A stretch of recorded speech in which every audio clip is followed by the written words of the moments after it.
मराठी कथा आईची साडी. आनंद शहरात आपल्या मोठ्या फ्लॅटमध्ये पत्नी रूपा आणि आईसोबत राहत होता. आनंदाचा पगार लाखो रुपयांमध्ये होता, त्यामुळे घरात प्रत्येक आधुनिक वस्तू होती. एक दिवस रूपाने तिचे कपाट साफ करायला घेतले. कपाट आवरताना तिला खूप जुन्या आणि फिकट झालेल्या साड्या दिसल्या. तिने आनंदला हाक मारली आणि म्हणाली, "अहो बघा ना, आईने त्यांच्या कपाटात या कसल्या जुन्या आणि फाटलेल्या साड्या जपून ठेवल्या आहेत. आपल्या घरात आता एवढं सगळं सुबक आहे. लोक घरी आले तर काय म्हणतील? या साड्या फेकून दिल्या पाहिजेत किंवा कोणाला तरी देऊन टाकल्या पाहिजेत." आनंदने त्या साड्या पाहिल्या. त्या साड्या खरंच खूप जुन्या होत्या आणि त्याचा रंगही उडाला होता. आनंदने आईला बोलवले आणि विचारले, "आई, या जुन्या साड्या कशाला कपाटात कोंबून ठेवल्या आहेस? आपण उद्याच मॉलमध्ये जाऊन तुझ्यासाठी नवीन महागड्या साड्या घेऊन येऊया." आईने हसून मान हलवली आणि म्हणाली, "नको रे बाळा मला नव्या साड्या. या साड्या माझ्यासाठी खूप मोलाच्या आहेत." रूपा चिडून म्हणाली, "आई, पण या मोलाचं असं काय आहे? नुसत्या ठिगळ लावलेल्या साड्या तर आहेत या." आई शांतपणे कपाटाजवळ आली. तिने कपाटाच्या सगळ्या खालच्या कप्प्यातून एक जुनी सुती साडी हातामध्ये घेतली. ती साडी जागोजागी फाटलेली होती आणि तिला अनेक ठिकाणी टाके घातलेले होते. आईने ती साडी अत्यंत प्रेमाने आपल्या छातीशी लावली. आईचे डोळे भरून आले होते. ती आनंदकडे बघून म्हणाली, "आनंद, तुला ही साडी आठवते का रे?"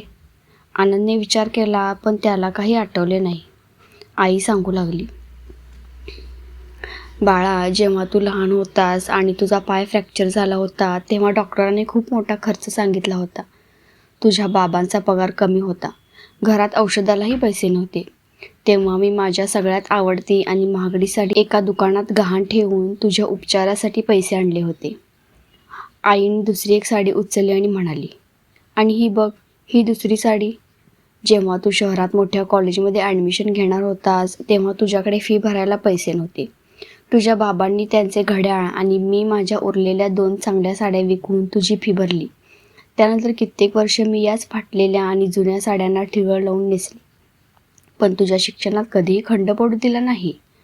आई पुढे म्हणाली, "बाळा, जेव्हा तुझ्याकडे काहीच नव्हतं, तेव्हा या साड्यांनी आपल्या कुटुंबाचे अब्रू आणि तुझं भविष्य वाचवलं आहे. आज तुझ्याकडे खूप पैसे आहेत, पण माझ्यासाठी या जुन्या साड्या तुझ्या या मोठ्या फ्लॅटपेक्षाही जास्त मौल्यवान आहेत. कारण यामध्ये माझ्या संसाराचे कष्ट आणि तुझ्या यशाची कहाणी लपलेली आहे." आईचे हे बोलणे ऐकून आनंदाच्या डोळ्यात पाणी आले. त्याला त्याचे बालपण आणि आईवडिलांनी केलेले अफाट कष्ट आठवले. रूपालाही स्वतःच्या वागण्याची खूप लाज वाटली. तिने पुढे होऊन आईचे पाय धरले आणि क्षमा मागितली. आनंदने त्या साड्या पुन्हा सन्मानाने कपाटात ठेवल्या. आता त्या जुन्या साड्या घरात कचरा म्हणून नाही, तर त्या कुटुंबाचा सर्वात मोठा आशीर्वाद म्हणून तिथे सुखरूप होत्या. कसं आहे ना, पैशाने नवीन वस्तू विकत घेता येतात, पण आईवडिलांचे कष्ट आणि त्यांनी आपल्यासाठी केलेले त्याग कधीही विकत घेता येत नाहीत. पैशाच्या श्रीमंतीपेक्षा नात्याची श्रीमंती अधिक महत्त्वाची असते.